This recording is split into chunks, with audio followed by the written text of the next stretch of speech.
اعوذ باللہ من الشیطان الرجیم بسم اللہ الرحمن الرحیم رب اشرح لی صدری ویسر لی امری واحلل عقدۃ من لسانی یفقہوا قولی۔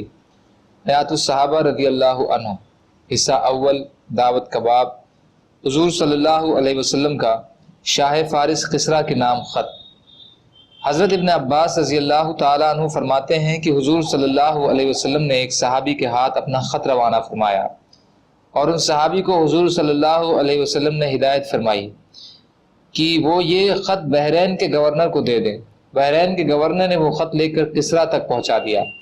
جب کسریٰ نے وہ خط پڑھا تو اس نے خط کو پھاڑ کر ٹکڑے ٹکڑے کر دیا۔ راوی کہتے ہیں کہ میرا خیال یہ ہے کہ حضرت ابن مسیب نے فرمایا تھا کہ یہ سن کر حضور صلی اللہ علیہ وسلم نے ان کے لیے بد دعا کی اور ان کے بھی ایسے ہی ٹکڑے ٹکڑے کر دیے جائیں۔ بخاری شریف کی حدیث ہے۔ حضرت عبد الرحمن بن عبد قاری رضی اللہ تعالیٰ عنہ فرماتے ہیں کہ حضور صلی اللہ علیہ وسلم ایک دن بیان فرمانے کے لیے ممبر پر کھڑے ہوئے اور اللہ کی تعریف بیان فرمائی اور کلمہ شہادت پڑھا۔ پھر آپ نے فرمایا اما بعد، میں تم میں سے کچھ لوگوں کو عجم کے بادشاہوں کے پاس بھیجنا چاہتا ہوں، اور جیسے بنی اسرائیل نے حضرت عیسیٰ علیہ السلام کے سامنے اختلاف کیا تھا تم میرے سامنے ویسا اختلاف نہ کرنا۔ تو مہاجرین نے کہا یا رسول اللہ صلی اللہ علیہ وسلم، ہم کبھی بھی آپ کے سامنے کسی چیز کے بارے میں کوئی اختلاف نہیں کریں گے، آپ ہمیں جو چاہے حکم دیں اور جہاں چاہے بھیج دیں۔ آپ صلی اللہ علیہ وسلم نے حضرت شجاع بن وہب رضی اللہ عنہ کو کسریٰ کی طرف روانہ کیا۔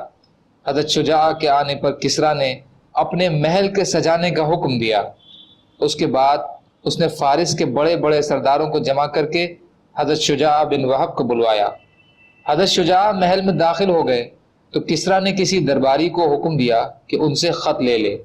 حضرت شجاع بن وہب نے فرمایا کہ یہ ہرگز نہیں ہو سکتا، میں تو حضور صلی اللہ علیہ وسلم کے حکم کے مطابق اپنے ہاتھ سے خود تمہیں خط دوں گا۔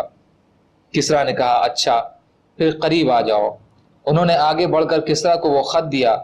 پھر اس نے ہیرا کے رہنے والے اپنے ایک منشی کو بلایا۔ اس نے حضور صلی اللہ علیہ وسلم کا خط پڑھنا شروع کیا تو خط میں مضمون یوں تھا: اللہ کے رسول محمد بن عبداللہ صلی اللہ علیہ وسلم کی جانب سے کسریٰ کے نام جو فارس کا بڑا ہے۔ اس بات پر اسے بڑا طیش آیا کہ حضور صلی اللہ علیہ وسلم نے اپنا نام اس کے نام سے پہلے رکھا ہے، اور اس نے بڑا شور مچایا۔ خط کو پڑھنے سے پہلے ہی اس نے خط لے کر ٹکڑے ٹکڑے کر دیا اور اس نے حکم دے کر حضرت شجاع کو اپنے محل سے باہر نکال دیا۔ حضرت شجاع یہ منظر دیکھ کر اپنی سواری پر بیٹھ کر چل دیے اور فرمایا کہ میں نے حضور صلی اللہ علیہ وسلم کا خط کسریٰ کو پہنچا دیا، اب مجھے کوئی پرواہ نہیں، چاہے وہ خوش ہو چاہے وہ ناراض ہو۔ راوی کہتے ہیں کہ جب کسریٰ کا غصہ ٹھنڈا ہو گیا تو اس نے حضرت شجاع کو اپنے پاس بلانے کے لیے ایک آدمی بھیجا۔ حضرت شجاع روانہ ہو چکے تھے اس لیے وہ نہیں ملے۔ وہ آدمی تلاش میں ہیرا تک گیا لیکن حضرت شجاع وہاں سے بھی آگے نکل چکے تھے۔ حضرت شجاع نے حضور صلی اللہ علیہ وسلم کی خدمت میں پہنچ کر ساری کارگزاری سنائی اور یہ بتایا کہ کسریٰ نے حضور صلی اللہ علیہ وسلم کے خط کے ٹکڑے ٹکڑے کر دیے۔ آپ صلی اللہ علیہ وسلم نے فرمایا کسریٰ نے تو اپنے ملک کو ٹکڑے ٹکڑے کر دیا۔ یہ حدیث بدایہ حصہ 4 پیج نمبر 269 کی ہے۔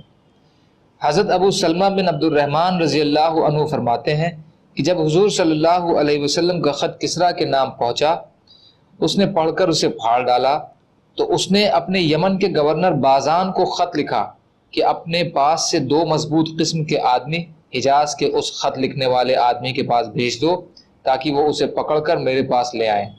چنانچہ اس نے کسریٰ کے خط کی وجہ سے اپنے داروغہ کے ساتھ جد جمیرہ نامی فارسی آدمی کو بھیجا۔ اس داروغہ کا نام ابا نوح تھا۔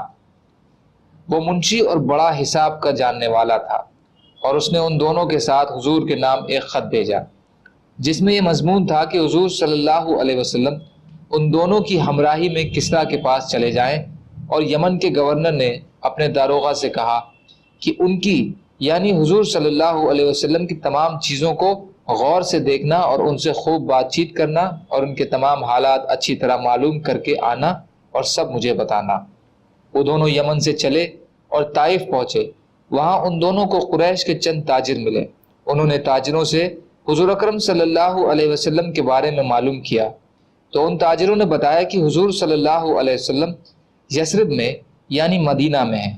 حضور صلی اللہ علیہ وسلم کو کسریٰ کے پاس لے جانے کے لیے ان دو سپاہیوں کے آنے سے وہ تاجر بڑے خوش ہوئے اور کہنے لگے اب تو حضور صلی اللہ علیہ وسلم کے مقابلے میں کسریٰ کھڑا ہو گیا ہے، لہٰذا اب حضور صلی اللہ علیہ وسلم سے نپٹنے کے لیے تمہیں کچھ کرنے کی ضرورت نہیں ہے۔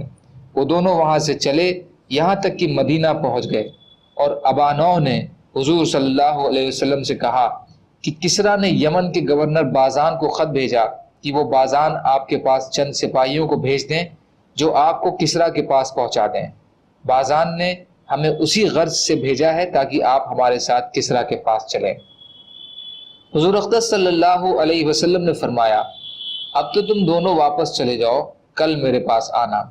جب اگلے دن صبح کو وہ دونوں حضور صلی اللہ علیہ وسلم کے پاس آئے تو حضور صلی اللہ علیہ وسلم نے ان کو بتایا کہ اللہ نے فلاں فلاں مہینے کی فلاں فلاں رات میں کسریٰ پر اس کے بیٹے شیروے کو مسلط کر دیا، جس نے اسے قتل کر کے حکومت پر قبضہ کر لیا۔ ان دونوں نے کہا کیا آپ سوچ سمجھ کر بول رہے ہیں؟ کیا یہ بات ہم بازان کو لکھ دیں؟ آپ نے فرمایا ہاں لکھ دو، اس کو یہ بھی کہہ دینا کہ اگر وہ مسلمان ہو جائے گا تو جتنا علاقہ اس کے قبضے میں ہے سب اسی کو دے دوں گا۔ پھر آپ نے جد جمیرہ کو ایک پٹکا دیا جو آپ کے ہدیے میں ملا تھا اور اس میں سونا چاندی تھا۔ ان دونوں نے یمن واپس آ کر بازان کو ساری بات بتائی۔ بازان نے کہا کہ اللہ کی قسم یہ کسی بادشاہ کا کلام نہیں معلوم ہوتا ہے، اور جو کچھ انہوں نے کہا ہے ہم اس کی تحقیق کر لیتے ہیں۔ کچھ ہی عرصے کے بعد بازان کے پاس شیروے کا خط آیا جس میں لکھا ہوا تھا کہ میں نے اہل فارس کی حمایت کے لیے غصے میں آ کر کسریٰ کو قتل کر دیا ہے، کیونکہ وہ اہل فارس کے شریفوں کو بلا وجہ قتل کرنے میں اپنے لیے دروست سمجھتا تھا۔ آپ نے علاقے کے تمام لوگوں سے میری اطاعت کا عہد لے لو، اور جس آدمی یعنی حضور صلی اللہ علیہ وسلم کی گرفتاری کا کسریٰ نے تمہیں خط لکھا تھا اب اس آدمی کو کچھ نہ کہو۔ جب بازان نے شیروے کا خط پڑھا تو اس نے کہا کہ یہ آدمی یعنی حضور صلی اللہ علیہ وسلم تو یقیناً اللہ کے بھیجے ہوئے نبی ہیں، اور وہ بھی مسلمان ہو گیا، اور یمن میں جتنے فارسی شہزادے رہتے تھے وہ سب بھی مسلمان ہو گئے۔ حدیث اصابہ حصہ 1 پیج نمبر 259 کی، اور دلائل النبوت اصابہ بھاگ 1 پیج نمبر 169۔ سبحان اللہ و بحمدہ، سبحانک اللہم و بحمدک، اشہد ان لا الہ الا انت، استغفرک و اتوب الیک۔ سبحان ربک رب العزت عما یصفون وسلام علی المرسلین والحمد للہ رب العالمین، برحمتک یا ارحم الراحمین، لا الہ الا اللہ محمد الرسول اللہ۔